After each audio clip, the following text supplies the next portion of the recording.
우리가 성경을 읽든 또 책을 읽든 가장 중요한 자세가 있다면 그것은 쓰여진 내용을 정직하게 볼 수 있어야 됩니다. 그렇지 않고 선입견을 가지고 읽으면 본래에 주고자 하였던 의미를 발견하지 못하게 됩니다. 대부분의 우리가 글을 읽거나 또 혹은 성경을 읽을 때 왜곡하는 것은 성경이 말하고자 하는 내용을 보지 않고 나의 선입견으로 성경을 보았대입니다. 그때 반드시 왜곡된 어떤 현상이 일어나는 것입니다. 본문을 읽을 때도 이와 같은 자세가 필요합니다. 출애굽기 29장은 제사장의 위임식에 관한 내용을 담고 있습니다. 우리가 앞서서 출애굽기 28장은 제사장들이 입어야 될 옷에 대하여 말씀하였습니다. 그러니까 제사장이 입을 옷은 어떠해야 될 것인지를 자세하게 설명한 것을 우리는 살펴보았습니다. 29장은 이 제사장의 위임식에 관한 말씀입니다. 29장은 크게 두 부분으로 이제 나뉩니다. 1절로부터 37절 그리고 38절에서 46절로 이렇게 두 부분으로 크게 나누는데 1절로 37절은 제사장의 위임식과 위임식 제사를 기록하고 있습니다. 그리고 38절과 46절은 날마다 드리는 번제에 대하여 말씀하고 있습니다. 오늘 살펴볼 내용은 이 제사장의 위임식과 위임 제사 가운데 위임식 부분을 이제 살펴보고자 합니다. 그래서 그리고 이제 위임식 제사는 이제 다음 주에 좀 살펴보도록 하겠습니다. 하나님은 모세에게 제사장의 직분을 아론에게 위임할 것을 말씀합니다. 제사장의 직분이 왜 중요하냐면 제사장의 직분은 하나님을 섬기는 그런 직이기 때문에 그렇습니다. 제사장은 백성들을 대신하여서 하나님 앞에 서야 합니다. 그들의 기도를 가지고 하나님 앞에 가야 합니다. 그러기에 하나님 앞에 서야 되는 제사장은 거룩한 자로 구별되어야 합니다. 이 구별됨을 위하여 하는 의식이 위임식인 것입니다. 그래서 공식적으로 이제 하나님과 백성들 사이의 중재자로서 서야 하는 그 대제사장 그리고 제사장들을 공식적으로 세우는 그런 의식이 위임식입니다. 거룩한 위임식을 위하여 준비해야 할 것은 매우 세밀합니다. 오늘 본문을 보게 되면 우선 위임식을 위하여서 요청하는 것은 뭐냐면 어린 수소 하나와 흠없는 숫 양 둘을 택합니다. 이게 1절에 있는 거죠. 어린 수소는 속죄제를 위한 제물입니다. 다음 주에 살펴볼 10절과 14절의 내용이기도 합니다. 그리고 숫양 둘은 번제와 화목제를 위하여 드릴 것입니다. 이 내용은 15절과 28절의 내용입니다. 살펴보게 될 것입니다. 그리고 무교병과 기름 섞인 무교과자와 기름 바른 무교전병을 모두 고운 밀가루로 만듭니다. 이제 이 수소와 순양뿐만 아니라 무교병도 이제 가져오게 되는데 무교병은 화목제와 함께 드릴 소제를 위한 것입니다. 무교병이라고 하는 것은 어떤 거냐면 누룩 없는 떡입니다. 누룩이 없는 떡이 얼마나 딱딱해지겠어요? 그러니까 이는 왜 무교병을 가져오라고 했냐면 무교병 자체는 죄악으로 하지 않는 순결한 헌신을 의미하기 때문에 그렇습니다. 어떤 이 누룩도 들어가지 않았다라고 하는 게 뭐 누룩의 의미가 누룩이 없다라고 하는 의미가 바로 순결함을 온전함을 의미하기 때문에 그렇습니다. 또한 거기에 기름 바른 무교전병이 중요합니다. 성경에서 항상 기름을 이야기할 때는 이것은 상징적인 의미를 가지고 있고 그 의미는 성령을 의미합니다. 하나님께 드리는 제사는 성령으로 거룩하여진 것을 그리스도를 통하여 올려지는 것입니다. 이게 이제 제사의 모습이기 때문에 이 무교전병 그리고 기름진 무교전병을 가져오게 하였습니다. 이렇게 만든 것을 한 광주리에 담고 송아지와 순양과 함께 이제 가져갑니다. 3절이죠. 그리고 이제 아론과 그 아들들을 회막문으로 데려다가 물로 씻깁니다. 회막문은 어떤 곳이냐면 지성소, 성막에 보게 되면 법궤가 있는 지성소와 그리고 백성들의 뜰, 그 사이가 이제 회막문입니다. 그러니까 그 회막문 앞에서 물로 씻김을 받고 그들은 이제 제사장의 직무를 감당하게 하는 것입니다. 회막문 앞에서 물로 씻겼다라고 하는 것은 제사장의 직분이 어떤 의미를 가지고 있는지를 보여주는데, 그래서 하나님과 백성들의 중재자다라고 하는 것을 의미하기 때문에 회막문에서 이제 물로 씻김을 받게 됩니다. 물로 씻는다라고 하는 것은 영적으로도 거룩한 이 직분이지만 그러나 그 몸 역시도 거룩함을 보여줘야 하기 때문입니다. 그래서 거룩한 직분을 감당하기 위하여 몸도 거룩함을 유지하게 됩니다. 이것은 이제 신약에 오게 되면은 모든 이 제사장들 살펴보겠지만은 다 그리스도의 보혈로 씻음을 상징하는 것입니다. 요한계시록 7장 14절에 보면 내가 말하기를 내 주여 당신이 아시나이다 하니 그가 나에게 이르되 이는 큰 환난에서 나오는 자들인데 어린 양의 피에 그 옷을 씌어서 희게 하였느니라. 아멘. 어린 양의 피에 그 옷을 씌어서 희게 한 자, 그 누구죠? 그리스도인이라 라고 하는 거죠. 그렇기 때문에 물로 씻는다라고 하는 거, 이 거룩함을 이제 보여주는 거죠. 그 이후에 물로 씻은 이후에 만들어진 의복을 입습니다.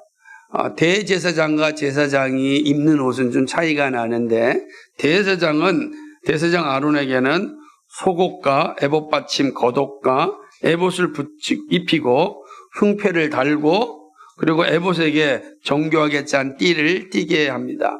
그리고 머리에 관을 씌우고 거룩한 패를 더합니다. 여기에 이제 제사장 머리에 관유를 부어 바르게 합니다. 관유라고 하는 것도 기름이니까 이 기름 자체가 어떤 의미를 가지고 있습니까? 성령을 의미한다고 하였습니다.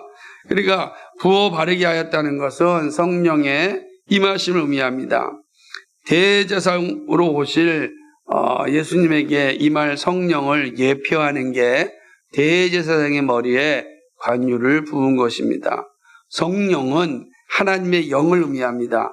하나님은 성부, 성자, 성령으로 존재하는데 한 분입니다. 우리는 이걸 삼위일체라고 말을 합니다.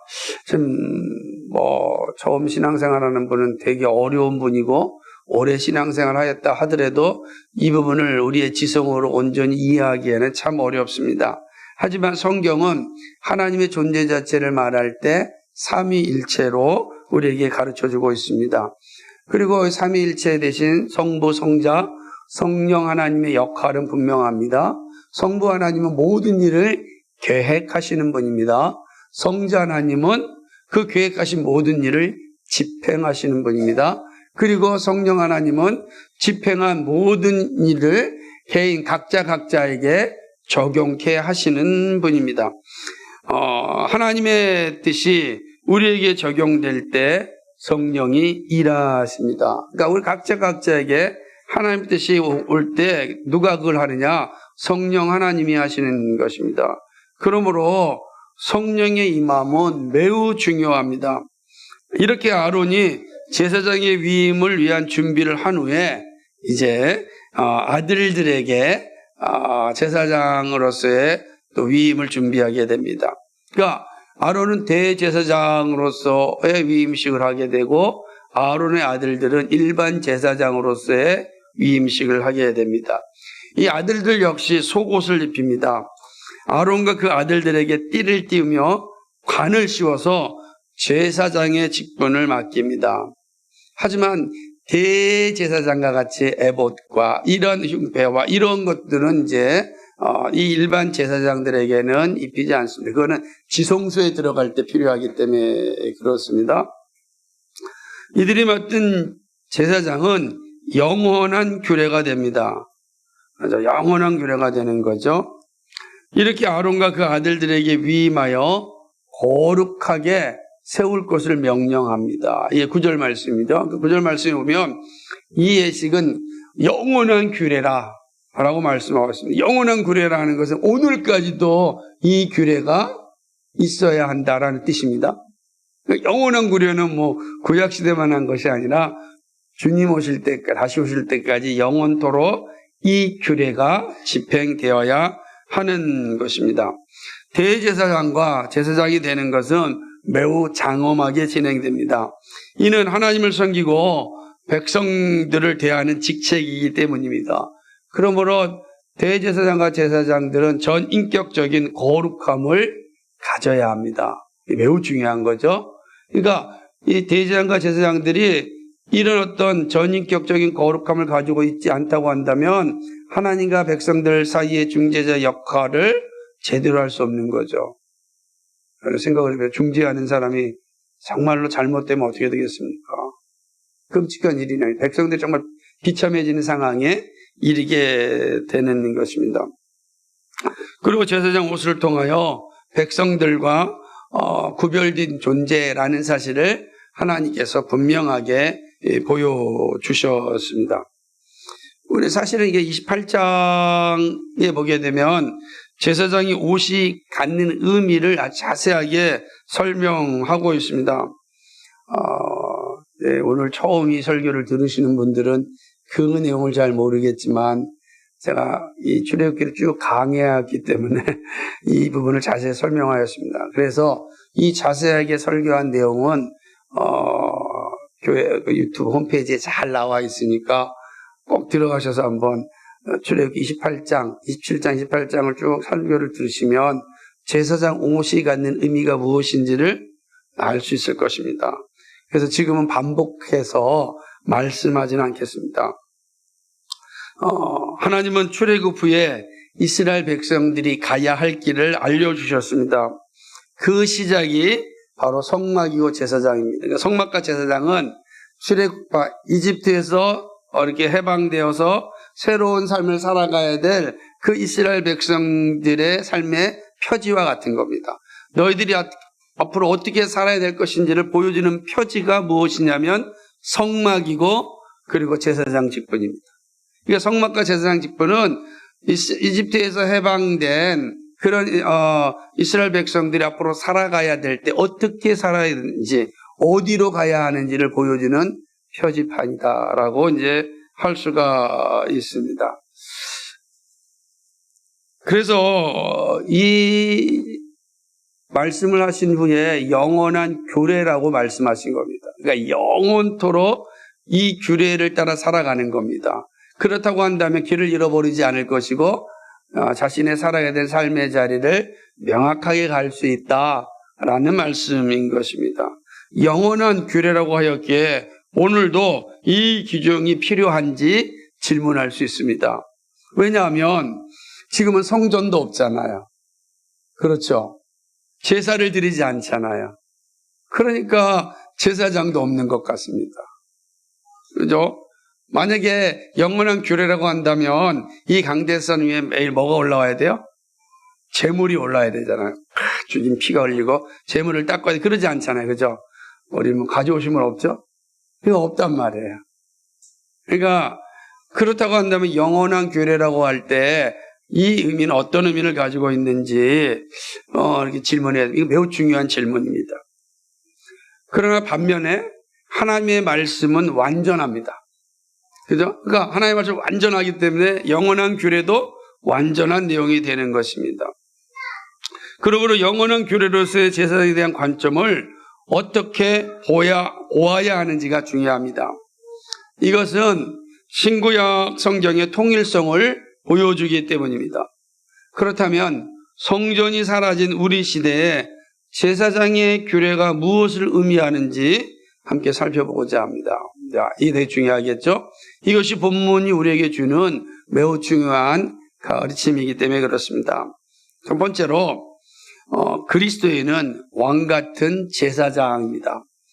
제사장은 역할이 분명합니다. 제사장은 하나님과 백성들 사이의 중재 역할을 합니다.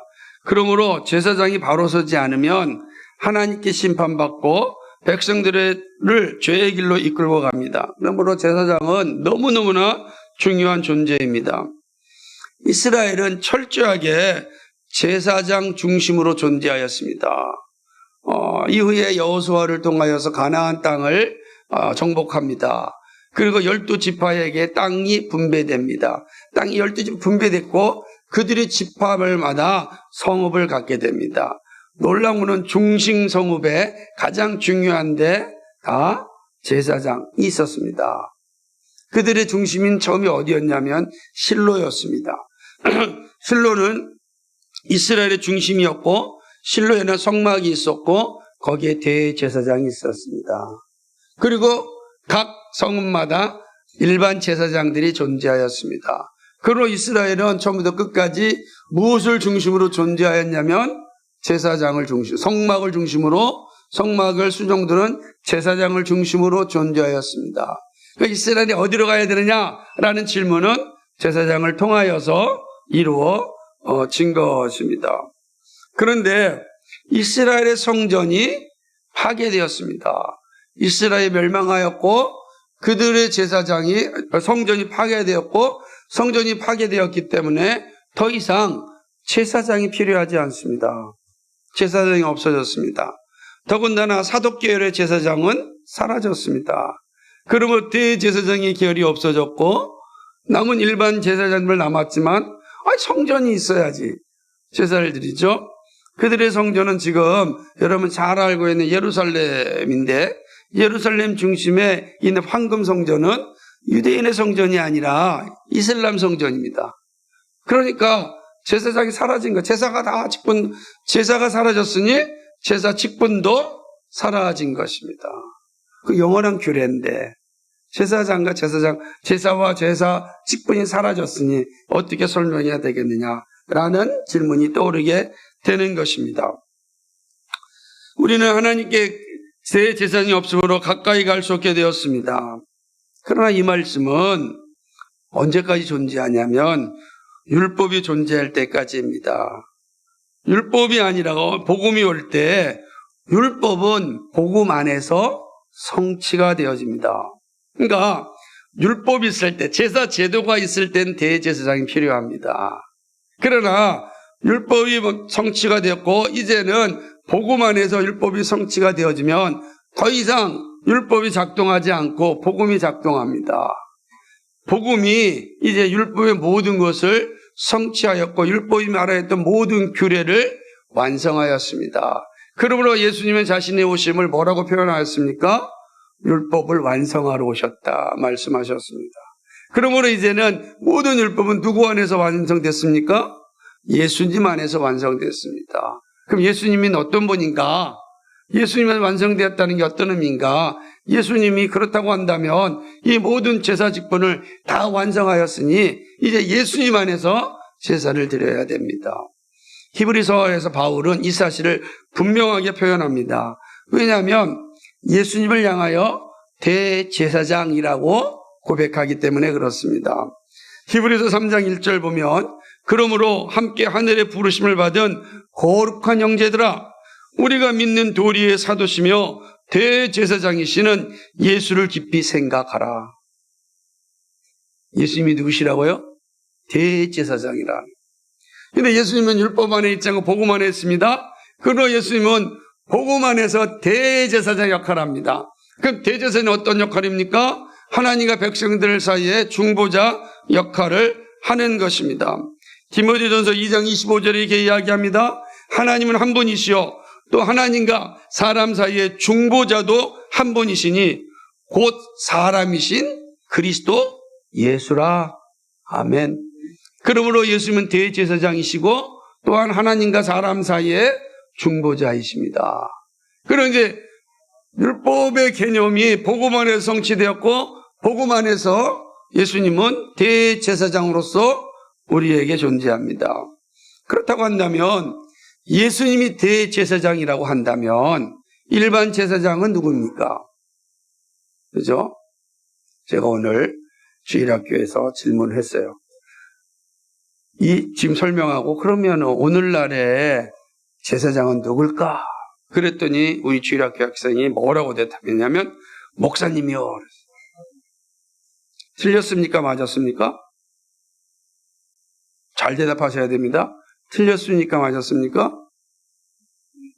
그렇죠. 맞기도 하고 틀리기도 한 겁니다. 명확한 거죠? 우리 여러분 똑같은 겁니다. 맞기도 하고 틀리기도 한 것입니다. 왜 맞죠? 목사도 제사장이기 때문입니다. 그러나 왜 틀렸죠? 목사만 제사장이 아닙니다. 라고 하는 겁니다. 이 사실을 잘 보여주는 게 베드로 사도의 말씀입니다. 베드로전서 2장 9절을 보게 되면 이렇게 이야기합니다. 그러나 너희는 택하신 족속이요 왕 같은 제사장들이요 거룩한 나라요 그의 소유가 된 백성이니 이는 너희를 어두운 데서 불러내어 그의 기이한 빛에 들어가게 하신 이의 아름다운 덕을 선포하게 하려 하심이라. 아멘. 그리스도인을 향하여 왕 같은 제사장이라고 말씀합니다. 대제사장은 누구시라고요? 예수 그리스도입니다. 일반 제사장 누굽니까? 바로 그리스도인 된 우리라고 말하는 것입니다. 대제사장이신 그리스도를 도와 하나님을 섬기는 자들이 바로 그리스도인입니다. 대제사장과 제사장들은 자신이 원해서 되는 것이 아닙니다. 원해서 되지 않았어요. 여러분, 아론이 내가 대제사장 하겠습니다 해서 된 게 아닙니다. 그 아들들이 저는 아버지를 이어서 제사장 되겠습니다 해서 된 것이 아닙니다. 대제사장과 제사장들은 철저하게 하나님의 선택에 의하여 임명되었습니다. 하나님의 부르심에 따라서 그들은 대제사장과 제사장의 역할을 하게 되었습니다. 그리고 중재자 역할을 하게 하였습니다.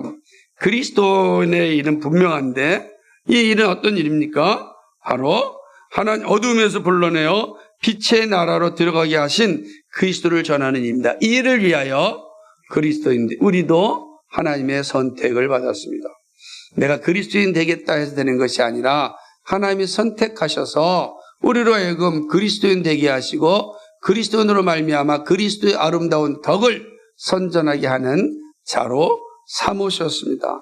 그리스도가 중보자가 되어 하나님 앞에 서게 됩니다. 그리고 우리는 그 일을 수종주는 제사장의 역할을 감당하게 되는 것입니다. 여기에 그리스도인 된 우리의 가치가 분명하게 존재합니다. 그리스도인은 왕같은 제사장으로 선택받은 자녀들을 예수님께로 인도하는 자들입니다. 우리는 먼저 선택받았습니다. 그리고 우리가 할 일이 뭐냐면 선택받은 자들, 누군지 모르죠? 우리는 누가 선택받는지 모르죠? 그러므로 그런 하나님의 선택한 자들이 있을 것입니다. 그들에게 복음을 전하여 그들로 하여금 하나님께로 돌아오게 합니다. 왜 그러냐면 선택받은 자들은 반드시 복음에 반응하기 때문에 그렇습니다. 우리는 그 반응하게 하는 일에 수종드는 자들입니다. 그래서 우리를 향하여 왕같은 제사장이라고 말씀하는 것입니다. 이것이 우리를 부르신 이유입니다. 그러면 이 규례는 오늘도 여전히 진행 중에 있다는 사실입니다. 이게 첫 번째입니다. 두 번째 교훈은 그리스도인이 되는 것은 장엄한 일입니다. 왕같은 제사장으로 부름받은 것은 참으로 위대한 일입니다. 그러므로 제사장의 위임식은 장엄하고 거룩하게 진행되었습니다. 하나님을 섬길 수 있는 존재로 부름받았습니다. 그러나 아무나 그 일을 감당하는 것이 아니라 하나님이 세우신 제사장만이 감당하였습니다. 그리고 모두가 알도록 위임식을 집행하였습니다. 그래서 모두가 제사장 직분을 감당하는 것이 아니라 하나님의 선택하여 부르신 사람들만 제사장 직분을 감당해야 됩니다. 그리고 이 사람이 하나님의 일을 감당하는 제사장이다라는 것을 알려주기 위하여 뭘 행하였다고요? 위임식을 행하였습니다. 그리고 외적인 표지로 옷을 입힌 겁니다. 그래서 멀리서 봐도 그가 누구라고요? 제사장임을 알게 하신 겁니다. 이게 되게 중요한 거죠. 그러니까 이 위임식이 얼마나 장엄하고 중요한지 모르는 거죠. 거룩하게 씻고 거룩한 옷을 입고 거룩한 기름을 발랐습니다. 이 모두가 오직 제사장에게만 주어졌습니다. 이들은 이스라엘의 중심이 되었고 갓 성읍의 중심이 되었습니다. 이스라엘은 항상 제사장과 함께 존재하였습니다. 제사장이 무너지면 그 성읍도 무너지는 것입니다. 이들을 섬기는 것이 백성들의 일이었습니다. 모든 백성들은 제사장을 중심으로 자신의 삶을 이어갔습니다. 그래서 이들의 요구에 대하여 모든 성읍들은 아무런 거부를 하지 않고 다 섬겼던 것을 보게 됩니다. 그러므로 제사장으로 위임받는 것은 참으로 장엄한 일이 아닐 수 없습니다. 그들은 아주 자발적 불편을 살았고 최소한의 토지만 가지고 있었지만 이스라엘의 중심으로 역할을 하였습니다. 되게 중요한 지점입니다. 이처럼 그리스도인은 왕 같은 제사장으로 선택되었습니다. 우리는 벌레만도 못한 자였습니다. 바울의 고백처럼 죄인 중에 괴수였습니다. 죄인 가운데 우두머리가 우리 아닙니까? 정말로 예수님을 알지 못하면 죄에 대해서 인식하지 않고 죄에 대해 인식하지 않는 자들은 죄악을 즐기며 살아갑니다. 그런데 우리가 그리스도인이 되었습니다. 예수님은 그리스도인이 되는 것은 오직 하나님의 뜻임을 말씀하셨습니다. 놀라운 거예요. 우리가 그리스도인이 되는 건 내 힘으로 되는 것이 아니라 하나님의 부르심으로 하나님의 뜻으로 되었다라는 것을 예수님이 우리에게 분명히 가르쳐 주셨습니다. 요한복음 6장 37절에 아버지께서 내게 주시는 자는 다 내게로 올 것이요 내게 오는 자는 내가 결코 내쫓지 아니하리라. 아멘. 아버지가 내게 주시는 자는 다 내게로 올 것이요. 그 예수 믿는 사람들은 아버지께서 보낸 자들입니다. 아버지께 보낸 자들이에요. 이게 놀라운 은혜죠. 죄인은요 스스로 의를 행하여 살 수가 없습니다. 우리의 의지가 다 무너졌기 때문에 선을 행할 수 있는 의지도 없고 그리스도를 붙잡을 수 있는 의지도 없어요. 그런데 하나님께서 우리로 하여금 그리스도께로 보내셨습니다. 다양한 방법을 통해서요. 하나님의 부르심입니다. 그리고 하나님께로 온 자는 하나님이 결코 내쫓지 아니하십니다. 요한복음 6장 65절에 또 이르시되 그러므로 전에 너희에게 말하기를 내 아버지께서 오게 하여 주지 아니하시면 누구든지 내게 올 수 없다 하였노라 하시니라. 아버지께서 오게 하지 아니하면 절대로 누구도 하나님께로 예수님께로 오지 못합니다. 그래서 예수 믿음이 신비의 일입니다. 신비의 일입니다. 왜냐하면 예수 믿는 일은 우리 본성과 항상 부딪히거든요. 우리는 쾌락을 즐기고 싶고 권력을 누리고 싶고 그리고 마음껏 살고 싶은데 그러지 않게 하는 삶을 사는 겁니다. 그러므로 우리의 죄악된 본성과 부딪히는 게 예수 믿음인데 그런데 불구하고 우리 예수 믿는 자리에 있습니다. 이게 어떻게 가능한 일이겠습니까? 하나님 보내셨기 때문에 예수님께로 오게 된 것입니다. 이 놀라운 은혜이죠. 바울은 예수님이 말씀하신 아버지께서 주신 자들이 누구인지를 알려줍니다. 에베소서 1장 4절부터 5절에 보면 도대체 아버지께로 보낼 자가 누군지를 예수님이 말씀하지 않았는데 바울이 그가 누구인지를 알려줍니다. 그게 바로 에베소 1장 4절과 5절의 말씀이에요. 곧 창세전에 그리스도 안에서 우리를 택하사 우리로 사랑 안에서 그 앞에 거룩하고 흠이 없게 하시려고 그 기쁘신 뜻대로 우리를 예정하사 예수 그리스도로 말미암아 자기의 아들들이 되게 하셨으니 아멘. 하나님이 예수님께 보낸 자들은 창세전에 선택한 사람입니다. 하나님이 기뻐하심 가운데 택함받은 사람입니다. 그리고 하나님의 때가 되어서 그들을 예수 믿는 자리로 보게 하신 믿음을 갖게 하셨습니다. 그러므로 그리스도인으로 살게 하신 겁니다. 창세전에 택하신 하나님께서 그때에 부르시고 보내셔서 그리스도인으로 살게 하셨습니다. 그런 의미에서 그리스도인이 되는 건 장엄한 일입니다. 그래서 공식적인 신앙 고백을 하고 세례를 받는 날은 그리스도인 개인에게 있어 참으로 위대한 날이 아닐 수 없습니다. 여러분은 그냥 그 순간 잠깐 감정으로 끝날 수 있는 날인지 모르겠지만 이 날은 하늘에서 어마어마한 잔치가 벌어지는 날입니다. 축제가 벌어지는 날입니다. 그리스도인이 되는 건 이렇게 장엄한 일입니다. 그러므로 한 사람이 이 예배당에 오는 건 장엄한 일입니다. 얼마나 소중하고 기쁜 일인지 모릅니다. 왜냐하면 천국에서 엄청난 잔치가 벌어지는 날이기 때문에 그렇습니다. 바로 이 세례식은 공적인 위임식이기 때문입니다. 그래서 그리스도의 물과 피로 깨끗함을 입는 날입니다. 우리가 그리스도인이 되었다는 것은 이처럼 위대한 일입니다. 예수 믿음이 사람들에게는 작게 보일 수 있습니다. 더군다나 오늘날처럼 예수 믿음이 조롱받을 수 있는 시대에는 더더욱 그렇습니다.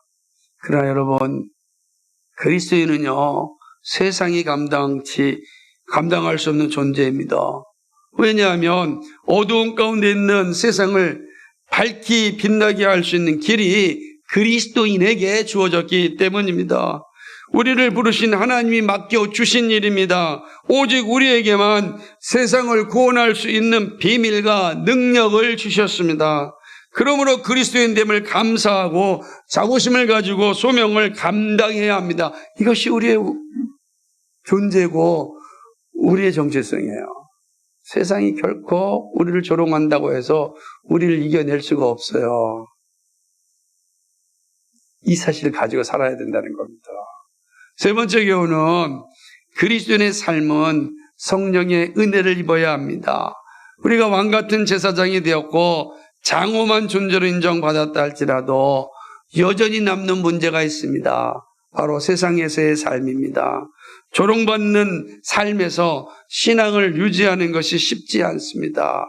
여러분 계속 조롱받고 있는데 믿음을 계속 유지할 수 있을 것 같습니까? 쉽지 않습니다.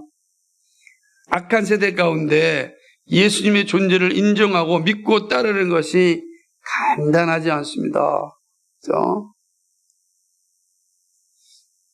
더구나 사단이 우는 사자와 같이 도사리고 있으면서 유혹하는 때에 믿음의 길을 잃어버리지 않고 바르게 간다는 건 가벼운 일이 아닙니다. 어렵게 직장을 들어갔는데 그 직장이 불법을 행하고 있습니다.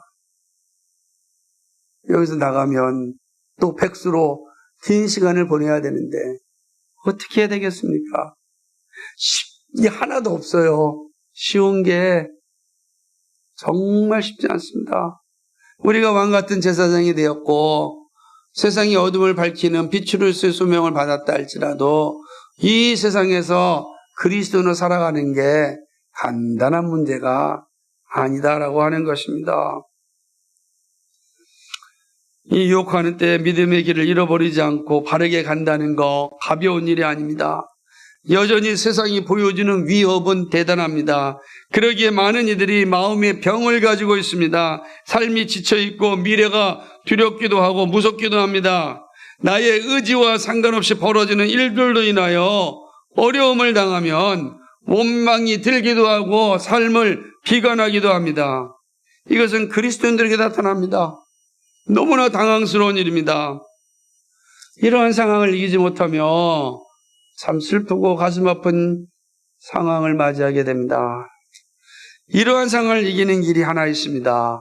바로 성령의 은혜입니다. 우리는 성령으로 말미암아 그리스도인이 되었습니다. 그리스도를 주님이라고 부를 수 있는 것은 성령의 선물입니다. 우리가 예수님이라고 부를 수 있는 게 우리의 의지로 되는 게 아니에요. 고린도전서 12장 3절의 말씀처럼 성령으로 아니하고는 누구든지 예수를 주시라 할 수 없느니라. 아멘. 우리가 예수님을 믿는다는 건 성령이 우리 안에 거하셨기 때문입니다. 예수님은 성령께서 우리를 보호하시고 진리 가운데로 이끄신다고 하셨습니다. 그러므로 우리의 삶도 성령의 능력이 필요한 것입니다. 바울은 그리스도인은 무엇보다도 성령의 충만을 받아 살아갈 수 있다고 강조하였습니다. 성령의 충만을 받아야 살 수 있다. 에베소서 5장 16절과 17절은 이렇게 말씀합니다. 세월을 아끼라. 때가 악하니라. 그러므로 어리석은 자가 되지 말고 오직 주의 뜻이 무엇인가 이해하라. 술을 취하지 말라. 이는 방탕한 것이니 오직 성령으로 충만함을 받으라. 아멘. 악한 시대에 그리스도인이 어리석은 삶을 살지 않으려면 성령의 충만함을 받아야 합니다. 성령 충만을 받지 않고서는 악한 시대를 이길 수 있는 힘이 없습니다. 우리는요, 그 누구도 이 악한 시대를 대적하여 이길 수 있는 능력이 우리에게는 없어요. 이 사단의 유혹 앞에 섰을 때 우리는 백전백패할 수밖에 없습니다. 이들을 이길 수 있는 길은 오직 하나입니다. 성령의 능력입니다. 성령의 충만이 우리가 악한 시대를 이길 수 있는 힘이 됩니다. 그러므로 제사장의 머리에 관유를 붓습니다. 관유를 붓는 거예요. 대제사장이 그 일을 감당할 수 있는 일, 제사장들이 그 일을 감당할 수 있는 일은 너의 힘이 아니라 성령의 은혜라.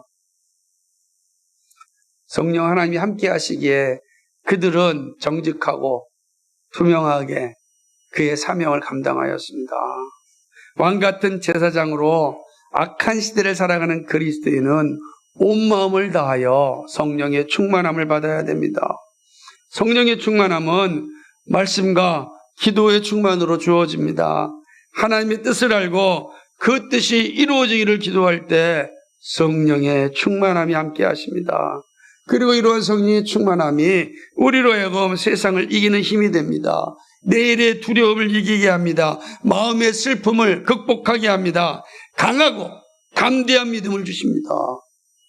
그러므로 가나안 정복을 할 때 여호수아에게 주신 하나님의 말씀은 강하고 담대하라 라고 말씀하시면서 주신 말씀이 뭐냐면 말씀을 묵상하라 그랬습니다. 말씀을. 그 말씀이 너로 하여금 강하고 담대하게 할 것이다. 사랑하는 여러분, 우리의 살아가는 삶은 만만치 않아요. 여러분 잘 아시잖아요. 젊은이일수록 이 미래에 대한 두려움이 얼마나 많습니까? 우리 안에 슬픔이 가득 차있고 화가 가득 차있는 우리의 삶 아니겠습니까? 세상의 방법이 우리에게 잠깐의 유익은 줄 수 있지만 온전한 능력은 성령의 치유가 있어야 되고 성령의 충만함이 우리 가운데 있어야 됩니다. 근데 그 길은 말씀과 기도입니다. 그리고 말씀과 기도는 예배함을 통하여서 이루어지는 것입니다. 이런 은혜가 여러분 가운데 날마다 임하기를 소망합니다. 말씀을 맺습니다.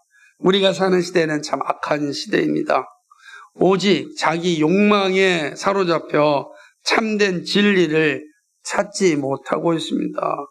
욕망을 추구하기 위하여 그리스도인의 삶이 아니라 종교인의 삶으로 만족합니다. 많은 사람들이 이렇게 살고 있어요. 여러분, 제가 오늘 주보에 쓴 칼럼도 예배 후에 한번 읽어보십시오. 하지만 우리는 왕같은 제사장으로 부름을 받았습니다. 세상을 향하여 하나님 나라가 있음을 알리는 사명자입니다. 참된 평화를 누릴 수 있는 구원을 전하는 자로 택함받았습니다. 우리가 무엇이 간데 이러한 택함을 받았겠습니까? 하나님의 사랑과 은혜 외에는 설명할 길이 없습니다. 여러분의 심령을 보십시오. 얼마나 욕망으로 가득 차 있습니까? 제 심령을 봅니까? 너무 잘 알아요. 그런데 우리를 참된 평화가 있는 하나님 나라를 소개하는 자로 하나님이 부르셨다는 사실, 얼마나 감사한지 모릅니다.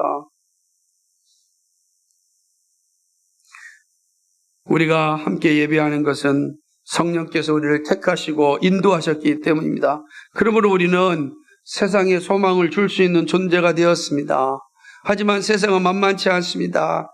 악한 시대는 그리스도를 모욕하고 교회를 무시합니다. 온갖 이단의 무리들이 참된 교회를 현혹하고 있습니다. 그래서 정신을 차리지 않으면 믿음의 길을 잃어버리고 영적 침체에 빠지게 됩니다. 많은 그리스도인들이 이 이단의 유혹에 빠져서 허우적거리고 있는 걸 보게 됩니다. 이단이 하는 일이 얼마나 집요한지 모릅니다. 사단이 얼마나 집요하게 그리스도인을 무너뜨리고 교회를 회방하고 있는지 모릅니다. 온갖 것을 다 사용하지 않습니까?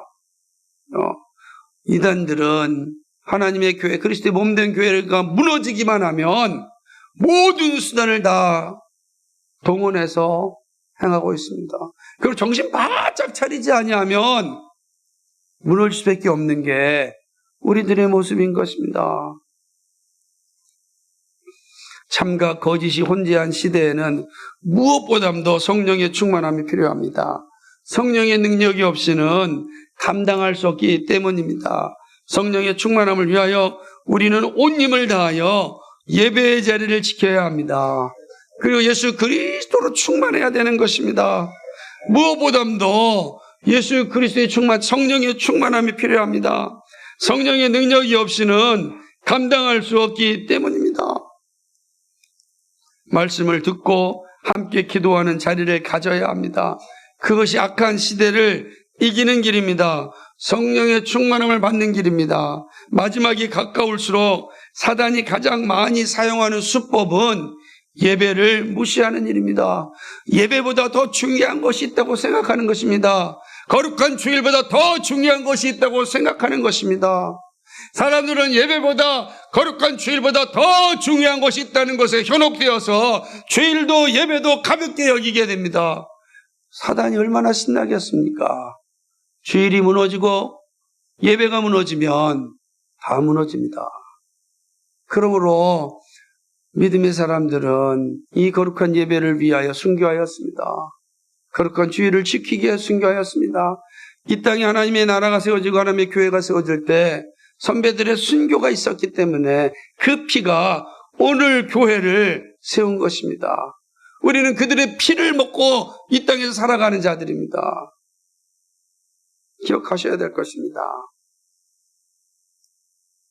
우리는 힘을 다하여 예배와 말씀과 기도의 기초를 지켜야 됩니다. 기초거든요. 터예요. 아주 기초예요. 기초가 튼튼해야 됩니다. 다른 많은 것을 채우기 위해서는 튼튼한 기초가 필요한데 그 기초는 예배입니다. 말씀입니다. 기도라고 하는 사실입니다. 우리가 몸이 약하면 약을 먹고 병원에 갑니다. 영적인 침체가 오면 사는 길은 예배와 말씀과 기도의 자리에 오는 것입니다. 다 그렇습니다.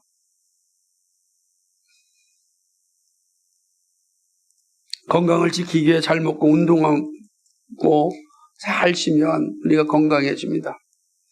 영적인 건강을 위해서도 이 원리가 동일합니다. 예배와 말씀과 기도로 충만하고 안식의 날을 잘 지키면 우리는 영적으로 충만해집니다. 그러면 이 세상과 싸울 수 있는 힘을 가지게 됩니다. 이 세상의 것들이 아무리 위대하고 대단하게 보인다 할지라도 하나님 한번 부르시면 다 사라지는 것입니다. 그것에 목숨 걸고 살지 마십시오. 하나님을 바라보십시오. 하나님을 성령의 충만함을 입으셔야 됩니다.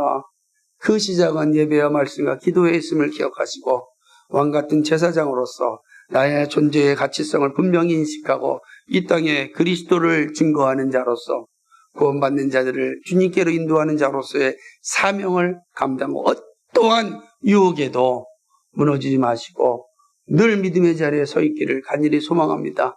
그 일은 성령의 충만함을 받는 일입니다. 우리 모두가 성령으로 충만하여 이 악한 시대 가운데 그리스도의 나라를 위하여 살아가는 그런 하나님의 사람 되기를 주님의 이름으로 간절히 축복합니다. 거룩하시고 자비하신 하나님 아버지, 참 고맙고 감사를 드립니다. 오늘 제사장의 위임식을 통하여 우리의 모습을 보게 되었습니다. 영원한 규례인 제사장의 위임식을 통하여 오늘 왕같은 제사장으로 우리가 위임받은 우리 모두가 이 땅 가운데 어떻게 살아야 될 것인지를 분명하게 보았습니다. 하나님 아버지, 참으로 이 세상 가운데 왕같은 제사장의 소명을 잘 감당하고 만만치 않은 세상이 악한 시대이지만 성령의 은혜를 입음으로 성령이 함께 하심으로 성령과 함께 싸워 이겨낼 수 있는, 그리하여 하나님께 영광 돌리는 우리의 삶이 되게 하여 주옵소서. 아버지, 원하옵기는 그 시작이 예배와 말씀과 기도임을 잊지 않게 하여 주옵시고 이 기초의 신앙을 튼튼히 하여 주께 영광 돌리고 하나님 나라를 위하여 남은 생애를 복되게 살아갈 수 있도록 인도하여 주옵소서. 감사하오며 예수 그리스도의 받들어 기도하옵나이다. 아멘.